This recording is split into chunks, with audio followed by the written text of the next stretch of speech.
அறிவியல் பொது அறிவு வினா விடைகள். ஃபர்ஸ்ட் ஒன், 1997 முதல் LED தொலைக்காட்சி யாரால் உருவாக்கப்பட்டது? Option A James P Mitchell, B J Thomson, C மார்க்கோனியோ, டி அலெக்சாண்டர். விடை option A James P Mitchell. Second one, நாம் 2 ஒலிகளை கேட்க வேண்டுமானால் 2 ஒலிகளுக்கும் இடையே கால இடைவெளி குறைந்தபட்சம் டேஷ் இருக்க வேண்டும். ஆப்ஷன் ஏ 10 வினாடிகள், பி 0.1 வினாடிகள், சி 0.5 வினாடிகள், டி 1 வினாடிகள்.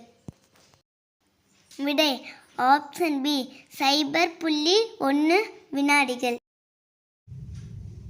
இந்த வீடியோ பிடிச்சிருந்தா மறக்காமல் சப்ஸ்கிரைப் பண்ணிக்கோங்க, லைக் பண்ணிக்கோங்க, ஷேர் பண்ணிக்கோங்க, கமெண்ட் பண்ணுங்கள். பாய் ஃப்ரெண்ட்ஸ், அடுத்த வீடியோவில் பார்க்கலாம்.